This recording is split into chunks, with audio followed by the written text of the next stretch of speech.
Hey guys, welcome into another episode of the Wolverine.com recruiting podcast. I'm your host, EJ Hall, and we're here to break down another summer commitment for the Michigan Wolverines, landing on 300 offensive lineman Evan Link. So this was a bit of a surprise commitment. It was interesting how it all played out. So Michigan quietly brought in Evan Link for a 2-day unofficial visit for the barbecue at the Big House.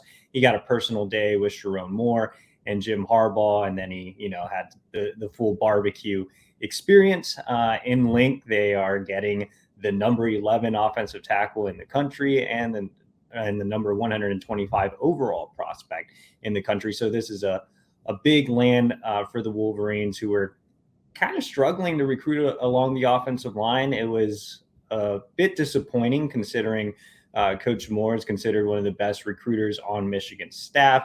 Michigan obviously won the Joe Moore Award for Best Offensive Line Group in college football last year. So you would think that Michigan would be landing high-profile offensive linemen, and they really weren't. They just got their first commit along the offensive line earlier this month, or in July, I should say, in Amir Herring, who is a 4-star in-state prospect. But I think Evan Link is that marquee land that Michigan really needed. And early on in this recruitment, I mean, it seemed like Michigan was third the whole way. You had Penn State that was considered the heavy leader. As you saw in that graphic, they had a 50% shot on the RPM. Stanford was considered a major threat as well. Both of those schools hosted him for summer official visits.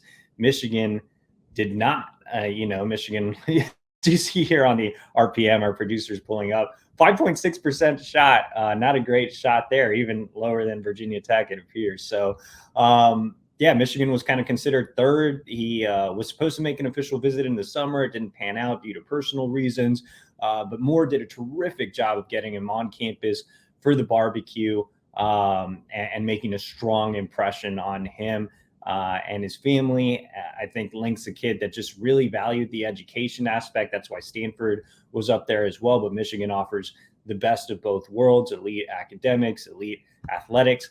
And I think, again, Link is that marquee land that Michigan needed along the offensive line this cycle. So we have some huddle video of him here. I mean, he's a really, really impressive prospect on tape. If you go back and you see what our On3 rankings director, Charles Power, wrote about him, is that he was a pleasant surprise on tape. He's extremely physical. He's about 6'5.5", 290 pounds right now. So he's a guy that could play in the interior early on in his college career, but he projects as more of a true tackle that can play right or left. He's really technically sound. He plays at a great program in the DMV in Gonzaga Prep that produces quite a bit of high-level D1 talent. He has great feet, really underrated athlete. Again, just checks a lot of boxes.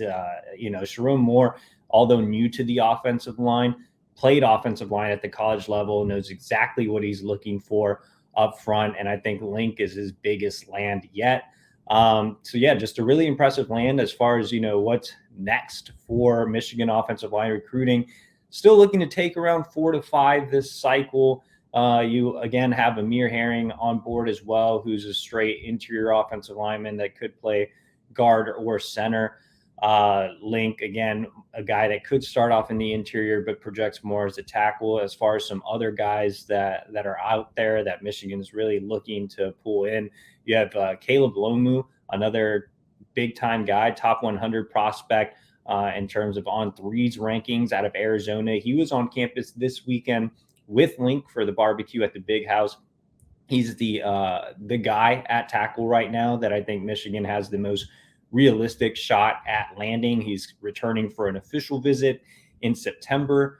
So that would be quite the duo to bring in Lomu and Link, considering how not so great offensive line recruiting was looking earlier this cycle. Michigan's still shooting its shot with Monroe Freeling, another top 100 prospect from South Carolina. He's more likely to stay in the Southeast. And of course, they're still very much in it with Spencer Fano out of Utah. He is coming in for an official visit in September, but he's taking a 2-year mission. So technically a 2025. So I think when you look at the tackle board right now, Lomu is that really realistic guy to pair with Link. They are looking at some other interior offensive line prospects as well to pair along with Herring.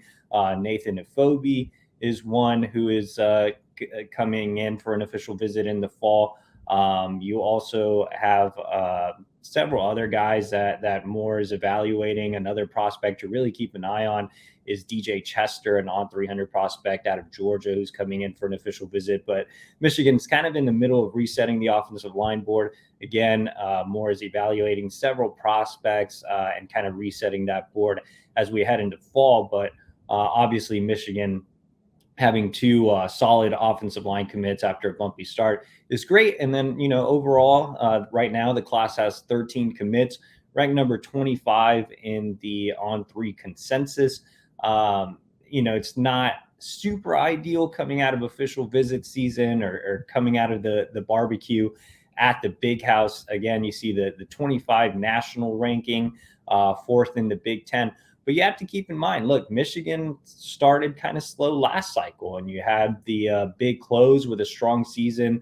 I think that Michigan will have another great start. The schedule is very soft early on. Non-conference schedule is nothing to fear there. So if Michigan, continues to win on the field like they did last cycle, they're in for a strong close. I think right now you have, again, two key pieces along the offensive line in Lincoln Herring. You have some interesting pieces like Benjamin Hall and Cole Cabana and Samaj Morgan as the skills, Deacon Tonielli at tight end. So I think some of these guys are a little underrated, and you saw them get a bump in the latest On3 rankings. But right now, I think that it's going to really just come down to how Michigan does during the season. As I said, you can see Lincoln Herring there on the screen. I mean, you get 2 4-stars on board, 2 top 300 guys in the consensus, Link being the top 150 guy in On3. And I think after the early struggles with offensive line recruiting, you have to be happy. And from an overall perspective, I think you're going to be happy if you're a Michigan fan later on in the cycle, once Michigan picks up some more wins on the field. But that's about it, guys. I appreciate you guys for joining. As always, you can see at the bottom of the screen, sign up now for the Wolverine, $1 for 1 year. We've had that promotion going for a while, but it is coming to an end soon. You can see it's a limited time option. So come over, get all your in-depth recruiting coverage over at the Wolverine right now, $1 for 1 year.